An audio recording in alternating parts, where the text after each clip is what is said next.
So let's now talk a little bit about real estate. So you bought your package, you're off to the races, and you just started. Did you have a partnership, or did you just do it on your own initially? I mean, how did that? Yeah, so I've had I think 3 pivotal moments that have exponentially increased my holdings and my assets. The first was when I learned about the BRRRR strategy. Okay. The first purchase of 8 was all rented. Within a month they went to half rented, and I learned very quickly what needed to happen because this guy knew his tenants personally and was always on top of them. They were out. And they weren't, and so as soon as I bought them, they weren't paying. And so then we had to get rid of some, evict one. It was crazy. But I learned a lot through that. But then when I started learning the BRRRR method of buying houses that actually need work, fixing them up, being able to refi, get your money out, then I had an explosion of growth. That took me from those 8 houses to about 20 houses. And even with the BRRRR method, sometimes you're not perfect, and sometimes you have 5-10% in the house. And so I realized I could do this better, and I could do it better because at that point I had started posting online in other people's Facebook groups about what I was doing. And again, it comes down to I just wanted to show other people what's possible. Hey, I'm doing this. I haven't made a name of myself. I haven't done anything really noteworthy, but I bought this house. Here's going to make $250 of cash flow, and I bought it for $50K, right? And that's $10K down. And now I'm starting to do the BRRRR method. It's starting to show that as well. And from that, someone reached out to me and he was like, hey, I'm a dentist in Oklahoma City. I'd love to see if there's a way we could work together. The first time, it didn't work out. I actually tried to wholesale the 8 houses to him, and he's like, no, I don't want to do that. But then, I kept posting on Facebook, and a year later, he reached out again, and he was like, hey, I really think we should meet up again. And at that point, we came up with a partnership, and to date, I've never heard of anyone using a similar partnership, so I'm not going to call it mine, but I will say it's a unique partnership. The way it works is, let's say we have a $10,000 down payment. Okay. My partner puts that whole $10,000 down payment as from his cash. Yeah. Then I write him a mortgage of $5,000, so my 50% of the down payment with 5% interest. At that time, interest was like 4 and 3.5, so 5% was good. Now it's more than that, but we still keep the 5%. So I am owing him my half of the down payment plus 5% interest, and in return he's the equity, like the money partner, and I'm everything else: the managing, the contractors, the dealing with taxes. Like I put everything together, send it to my accountant, and everything like that. You're like the operator. Exactly. And so what that did is, and we split cash flow 50-50. Is he pretty silent? Is he like a silent partner? Yeah, he doesn't want to be involved. Yeah. So he's more than he gives happy. you the money, and then in a sense he finances your down payment back. He finances my down payment back, yep. And as a result, he kind of drifts to the background, and you do what I do. You run the operations of it. Yeah, and so what happened was we split cash flow 50-50, and my goal was, because my mortgage notes to him were over 5 years, I want my 50% of the cash flow to pay him off. Sure. And essentially in 5 years, once I'm done paying him off, I will have these properties 50% owned. 50% owned. With zero in. And some of these we BRRR'd, and I paid off the mortgage early through the BRRRR. So if it BRRRs, great. If it doesn't BRRRR, still great. Yeah. So it didn't matter anymore if it was a BRRRR because I had someone like him that believed in the vision. And that took me from 20 units to now I think we're at like 55. So the cool thing about real estate, Roshan, is that you can be creative, right? Yeah. You can do it any way you want. And people do similar deals with homeowners. They'll say, hey, I'll give you X amount down, but you got to owner finance it, right? I mean, you can do it with partners. I mean, there's limitless ways to be creative. Limitless. It's a matter of using your brain. Yeah. So often we get focused on one way, and we think, well, it doesn't work. Yeah. But to your point, you said you're maybe the only one. I bet there's someone else. But yeah, but I've never heard of it, but it's cool. And this is a way where it created checks and balance system, because if I just put properties under contract that didn't cash flow, well then not only would I be paying my down payment back, but I'd be paying it back with interest. Yeah. And so I would be hurting myself if this property didn't cash flow. So the checks and balances was inherent in this system and this partnership. And then as my reach grew and my income grew and my cash available grew, we started, I actually started doing that with commercial properties. Mm-hmm. And so now I own 3 commercial properties.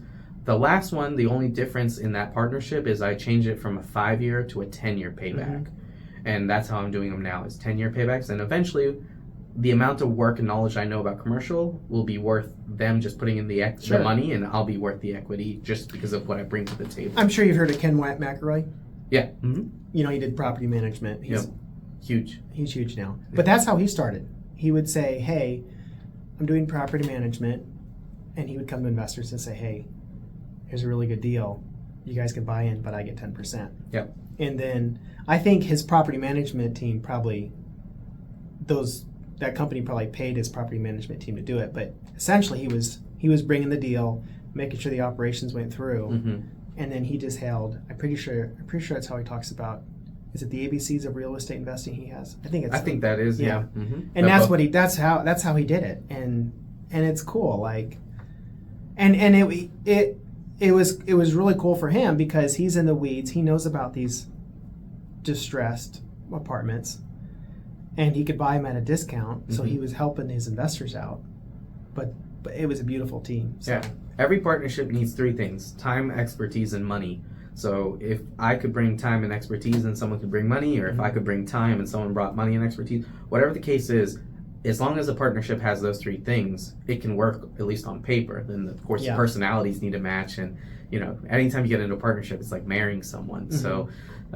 So all of that needs to match. But time, expertise, and money, as long as those 3 are checked off, then a partnership can theoretically work. And that's really what we're doing. I got asked this week, I was on another podcast, and he said, well, most partnerships don't work. What have you done to make yours work? And I said, well, honestly, in a partnership, it can't be a tit for tat.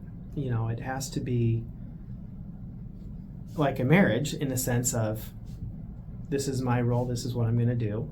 This is your role, this is what you're going to do. And we're at the end of the day, we're going to be forgiving and kind, and, whatever happens, happens. But I think when you get tit for tat about it, that's when it starts going downhill. Yeah, because you get bitter and you're like, this isn't fair, and blah, blah, blah, blah. So yeah, absolutely agree with you. But also having your terms up front. It sounds like you and your original, you guys define those things. You still have those defined. Yep. And everybody understands their role and their position, and so that's cool. Yeah. It's, I'm gonna knock on wood here. I've yet to, maybe I shouldn't say this, but I don't have a partnership that has gone wrong yet. And I've been very fortunate to enter and exit out of partnerships very, very happily. Mm-hmm. And so, to date, every partnership has only served to help. And I think exactly what you said, knowing what everything defined roles are in advance, up front, and everyone seeing that we're working collectively towards a greater purpose, that really helps bring people together.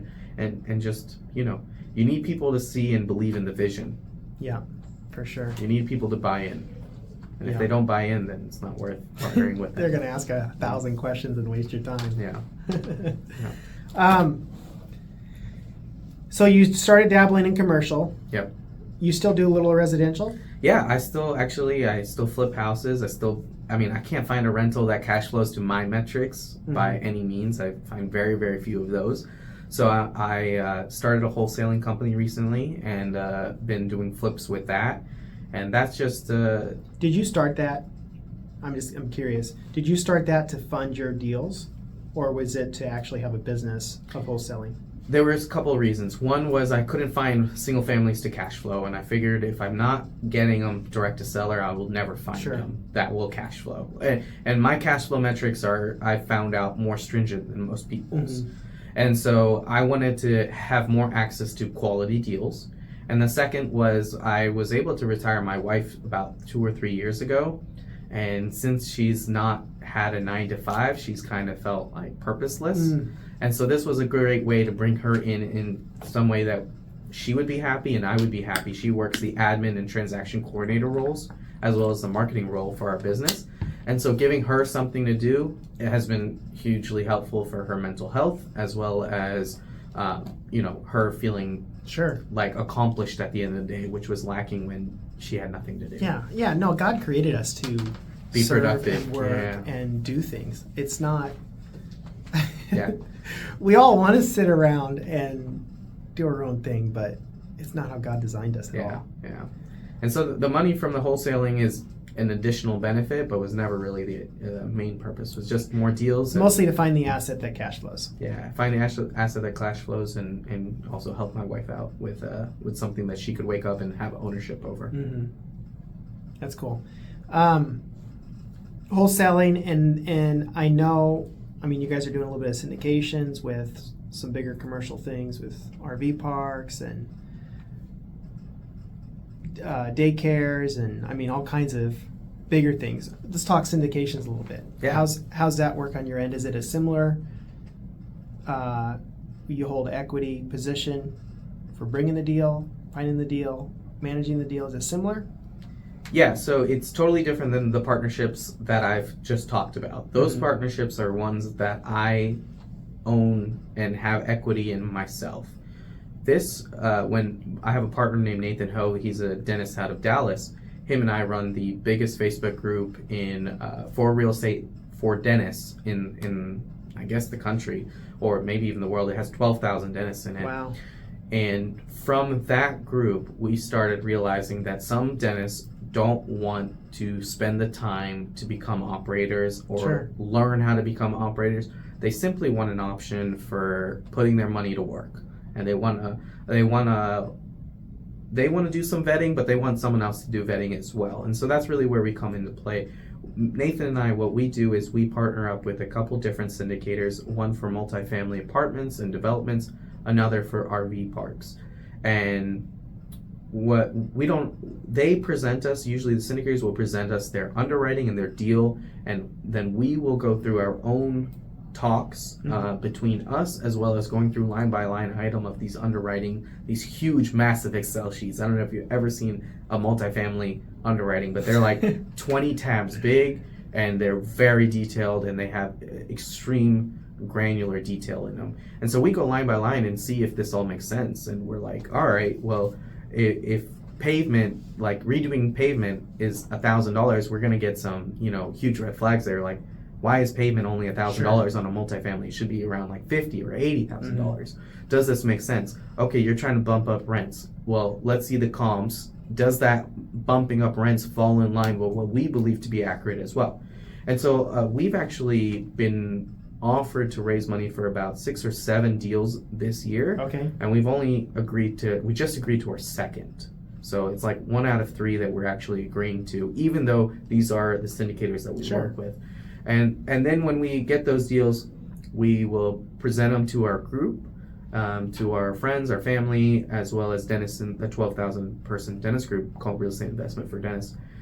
And if they want to invest, great. If they don't want to invest, also great. Doesn't matter, doesn't hurt my feelings, but it provides an option for them to invest.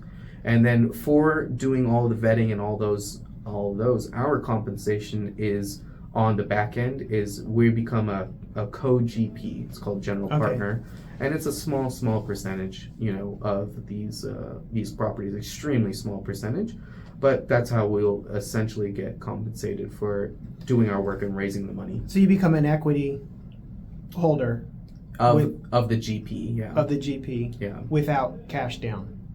Well, we actually, Nathan and I invest in every single deal we raise. Sure. So but there is cash involved. Is the money you put down, because the money you put down gets broke down to a percentage of ownership, right?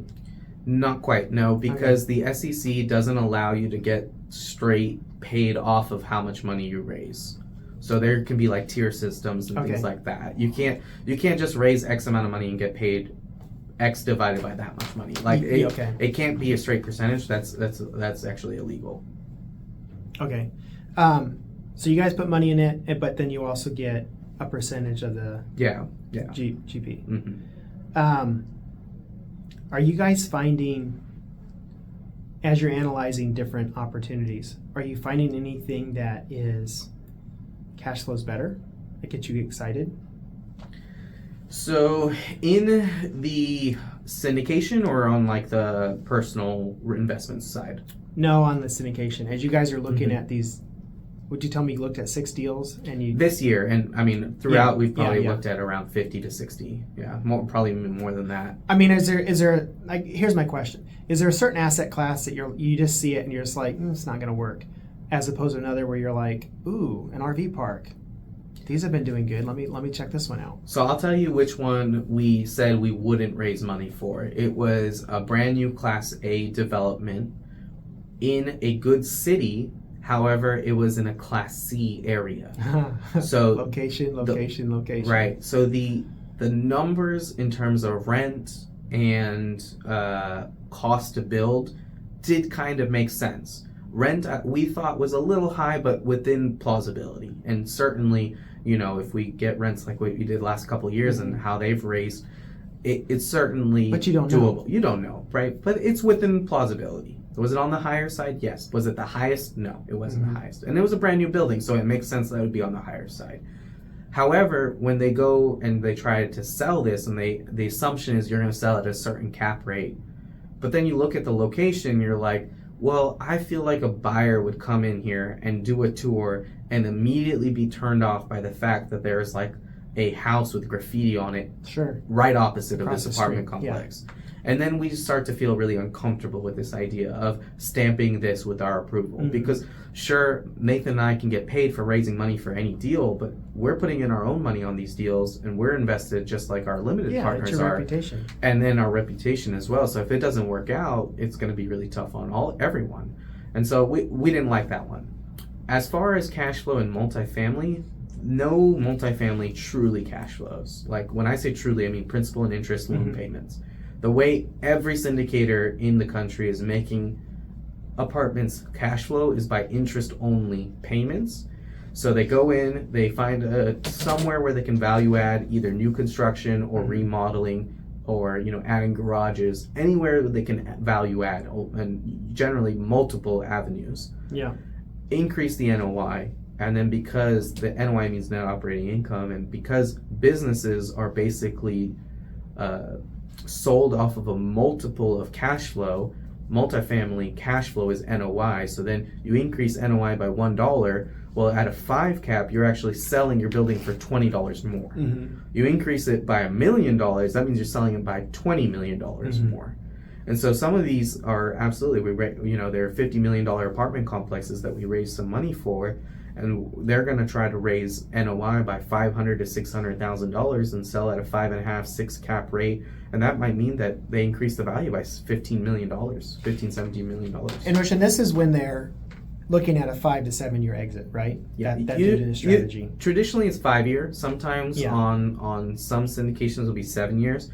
Between 2019 and 2022, syndications were selling so quickly, and they were hitting the projections so quickly because of rent growth that a lot of syndicators sold their properties within 2 to 3 years. But now we're starting to see the other side of that, which is the slowdown. And so now it's typically a 5-year hold, which was always kind of the standard, but now it's typically that standard. And some deals might present as a 5 to 7 year hold. What would be the difference with somebody like Ken McElroy, who has talked about refinancing 2-3 times on a complex? Is he structuring it? His structure is more long-term debt.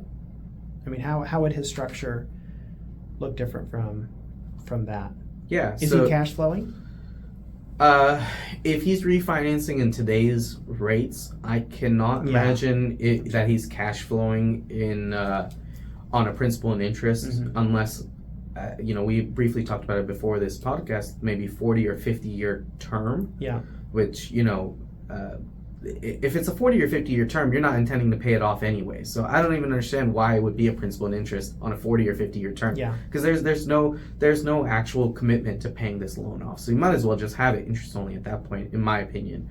But the only way these things cash flow are interest only. Now, I want to say on the other side, RV parks present really great opportunity because most of those are still mom and pop owned. And so when you come in there and you do a little bit of value add, you can find that one, it was cash flowing when you bought it as is, and two, it can cash flow way more when you start putting in proper management and increased maybe new RV spots, more efficiencies. Like on this latest RV park that we're raising money for, it's called God's Creek in Shreveport, Louisiana. There's 85 RV spots, and we're going to add 75 new ones. And when I say we, I mean the operator, but we're part of that as well. And there's 10 log cabins, and they're going to add 20 more. And so that's going to increase the NOI. And then when it gets sold, because now you went from 10 to 30, that's 3 times more log cabins, and you went from 85 to plus now 75 more. That's almost doubling the RV spots. NOI is going to explode. It's going to be huge. And then the multiple of that is going to be even higher, which really makes for a slam dunk in terms of cash flow as well as the sell. I met a guy this last year who was buying old RV parks, mostly for the infrastructure. No, old mobile home parks or RV parks. But he won the infrastructure, and then he was pulling out all that old 1980 single wides and building tiny homes, and he'd be out of pocket 50, 60,000, but he was renting them out for $2,200 a month. Wow. And he would rent them to oil. He was in Texas. He would rent them out to oil field workers at $75 a night. So yeah, you're in $60K before your land purchase, but your cash flow monster. $2,200. Yeah, absolutely. Yeah. Cash flow monster. So that's really where, syndications generally, the normal terms in today's 2024 July, the normal terms that you're going to see is about a 2x multiple, which means that if you put $100K into a syndication, in 5 years when it flips, you should expect $200,000 total from your cash flow distributions as well as the sale profits, right? And that's normal. And I think that you can get that both through multifamily and RV. It's just different methods. Sure. Whereas the RV may not have as big of a multiple in terms of, like, you have $1 from NOI on a multifamily, that increases valuation by 20. Whereas $1 of NOI only increases it by 12 on a RV park. And so... But your buy-in's going to be so much cheaper. But your buy-in's and cheaper. your system and so you get liability. Your liability would be so much less too. I think it's just easier in many ways. It could be easier. Because you own the dirt, not the building. Yeah, and especially with RV parks, because RV parks and mobile homes are different. We don't have long-term rentals. Sure. They're all, like you said, days. the $75 a night or 30-day, month-long RV, someone who's coming through. And so you'll find RV parks to have higher cash flow but a lower profit from the sale. Multifamilies have very little cash flow but most of the profit from the sale. Both are very doable ways to make money in syndications. That's cool. I could talk about this stuff.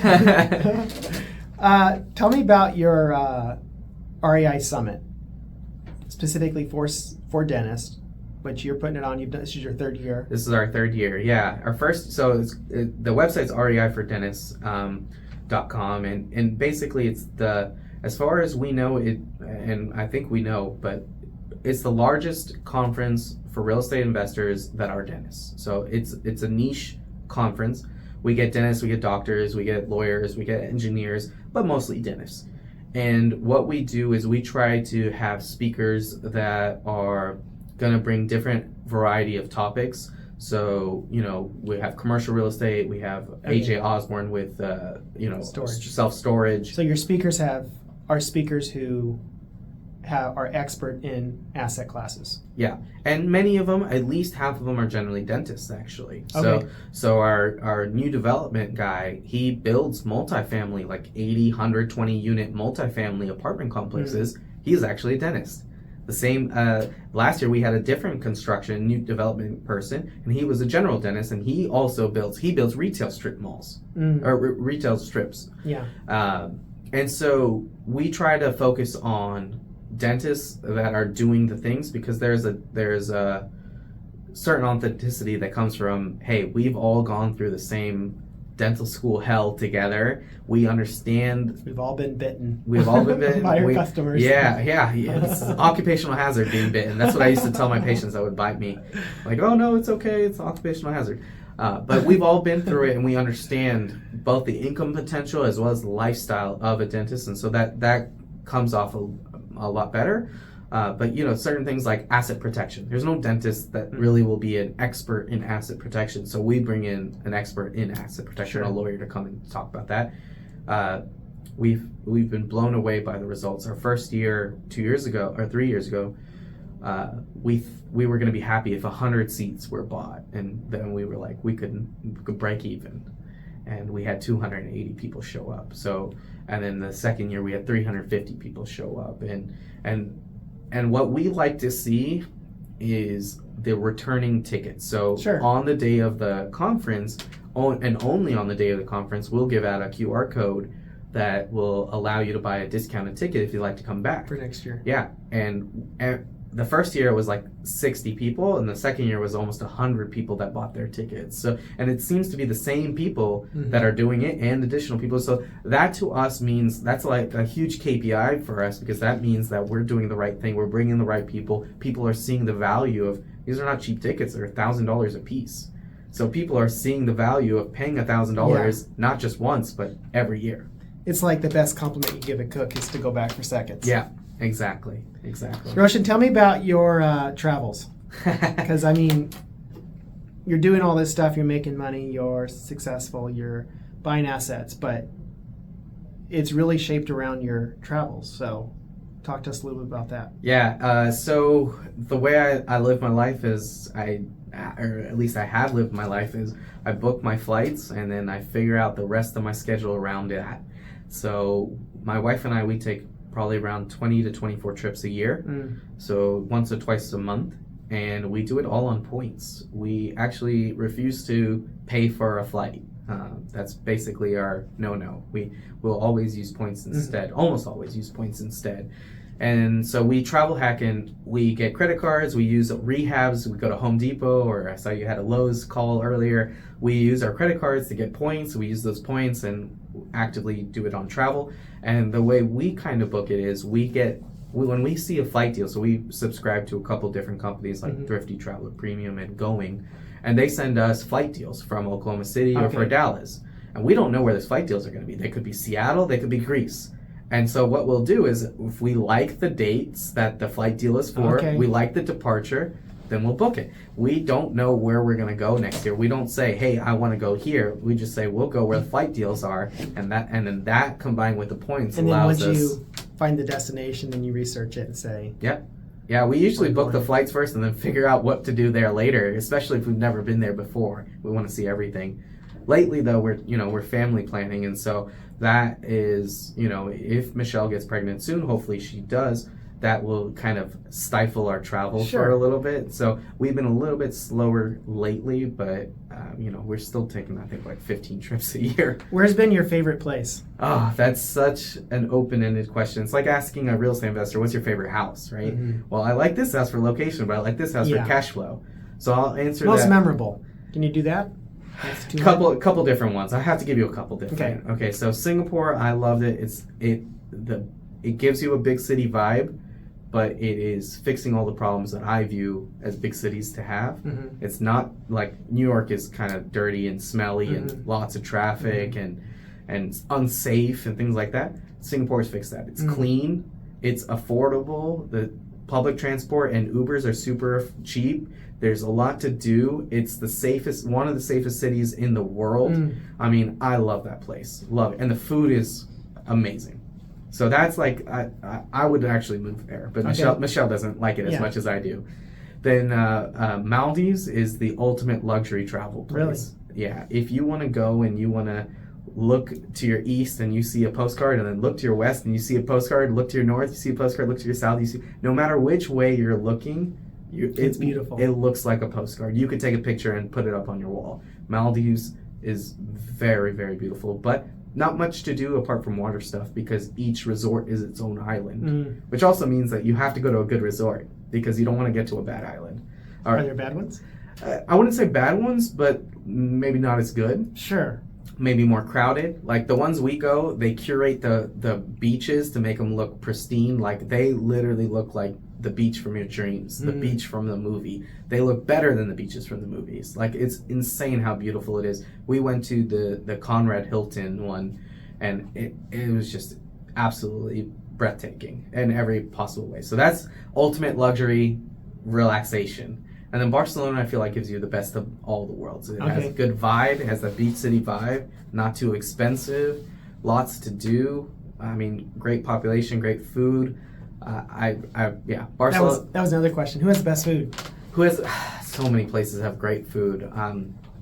I'm partial to Asian food, so I like Singapore a lot. But Barcelona's really, really great food as well. That's cool. Yeah. I'm sure if you guys have kids, it'll maybe change a little bit. But it'll be really cool for you to give your kids the experience of travels and. Oh man, since you made that your lifestyle. Yeah, right? I tell Michelle all the time. I'm like, why do we have to put them in school? Let's just homeschool them, and then homeschool. Yeah, and then like if you want to learn about Roman history, how about we just go to the Colosseum? Yeah, how about we just go to them and see the aqueduct, see the Colosseum? I think that would be super cool. But Michelle, I think, wants to be more traditional with schooling. So we'll see. There's a thing actually called unschooling, which is kind of what it is, what it sounds like, but. Essentially, we did it for a little bit. Essentially, you get your kid to like a 4th grade education, and then you just put them around information that they're curious about, and they'll learn. It's really interesting because like my daughter, we knew she wanted to be a rocket scientist at the time, so we just went to the library and she got a whole bunch of books on flying. And what happens when your student gets to learn what they want is now they become teachers because they're passionate about it. And as you know, if you're teaching something, you have to know it so much better. Yeah. And so, yeah, we saw this huge spike in our kids because we did that for a little bit, this unschooling. My wife is very structured, so it drove her nuts. But it was really cool, this whole unschooling thing of just put information around them what they want, let them learn. So, yeah, we want to learn about Rome, we're going to Rome. And suddenly, because they were interested in it, they talked about it all the time, and as opposed to school. Why am I going to do this? I'm never going to use this in my life. I love that so much. You'll have to talk to my wife and convince her. Yeah, but it was really cool. Do you feel like you have any habits that set you apart? I feel like my biggest one is I continue to not just believe in myself, but really bet on myself and put myself in situations where it's sink or swim. You know, when I left to Oklahoma from Florida and I was $750,000 of debt, I didn't have any option but to become a successful dentist. Whatever that meant, whatever that took, I had no option. I had to do that. Yeah. And so when you put yourself in a position where you have to be successful, it's a lot easier to be successful. You feel that pressure all the time. You know, when I buy these commercial properties and I have partners that help fund it, well, I have to make sure that I'm making the income to be able to pay them back. Yeah. Right? So I put myself in a situation where, yeah, it could be a little bit stressful, but I also have to make sure that this is something that I have to do. I have to work hard enough to do that. So I think putting myself in those sink or swim situations and putting my back against the wall and betting big on myself and believing in myself, I think that is something that I do that a lot of people might be afraid to do. And I mean, for good reason. Some people, crash and burn but I think that the knowledge you can get from even crash and burning will allow you to come back even stronger and even better and even faster. So I like putting myself in those kinds of situations.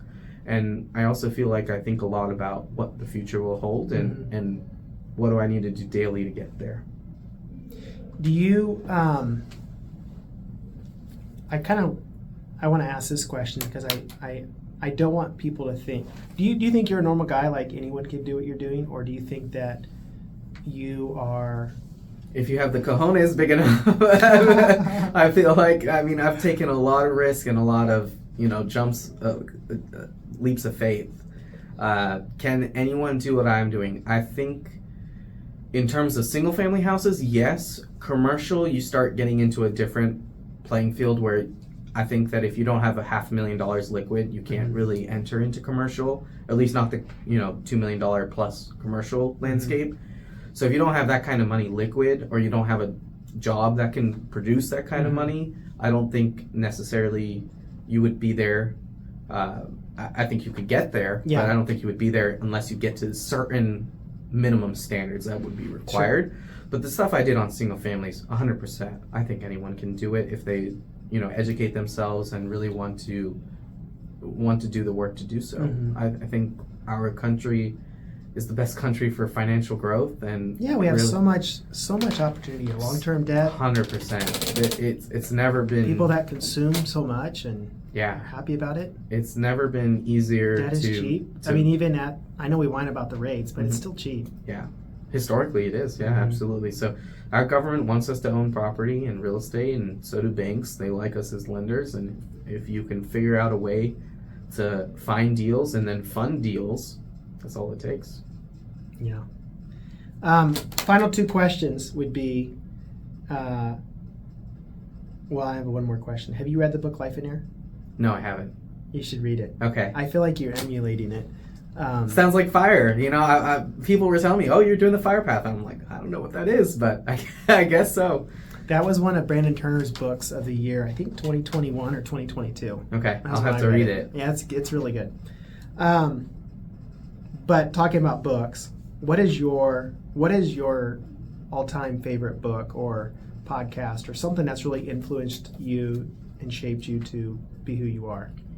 Yeah, so the Brandon Turner book, I call it the blue one because I always forget the title, but it's something like the book on real estate investing or rental property investing. I think it's called rental property investing. Right. That blue book for me was like a handbook when I was buying properties. I would how do I analyze deals? Well, I flip through the chapters of analyzing deals. Okay, how do I put an offer? I flip through the chapter of offer. Okay, when I'm under contract, what do? I flip to the chapter on what I do under contract.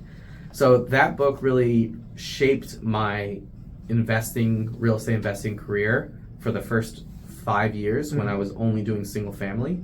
And I feel like that's like the most complete book for a beginner to start with.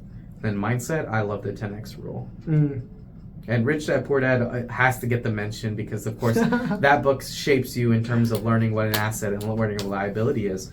But real motivation, I felt like, came from the 10X rule. That's good. And then, as we wrap this up, what is your final message? What message does?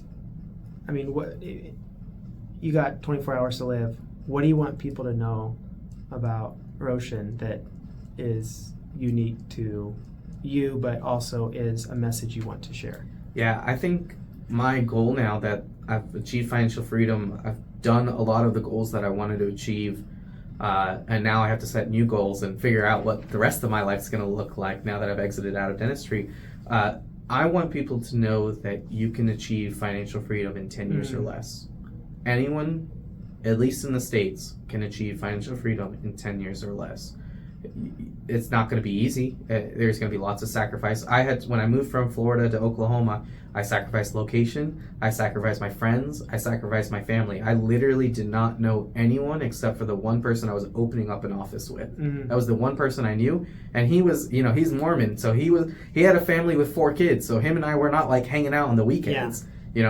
I gave up everything to come to Oklahoma. And I'm not saying everyone listening to this has to do that, but if you're willing to sacrifice things that, things people might not want to sacrifice in for a better life, you can achieve financial freedom in 10 years or less. When I set out on my journey, probably like 2018, I couldn't sleep one night and I woke up and numbers in Oklahoma were a lot different on real estate at the time. But I just did this. I wish I could find it. And I was just, writing stuff out. But if I could buy a $100,000 house that had 20% equity, so it was worth, say, $125,000. If I could do 3 of those a year, I had it all worked out with debt pay down, a 3% appreciation, And then I think after year 3, I would start calling those, and I would start selling one off here and there. But if you did that for 10 years, I think between your appreciation and debt pay down, at the time I didn't know how much it cost to sell a house, so that was not in there. But in 10 years, if you sold everything, you'd have like 1.2 million. Yeah. Just from the leverage and the equity and doing the BRRRR. Yeah. And that was a huge, and it was because I was reading these books at the time. I was just like, is this for real? And it's exactly what you said. Like, most people don't realize it's attainable, but it wasn't, like 3 houses a year isn't that hard. And the dollar amount was a lot less. But it was this leverage with the bank and proper management that you could literally get out of the rat race by doing what the books say. I love, it's funny. I'm actually not crazy about real estate. It's so much work, but as a vehicle, it's the best vehicle. It's the most powerful, best vehicle to financial freedom that there is, you know. The leverage, the ability to earn and grow and scale predictably, and so 100% agree with you. Well, thank you.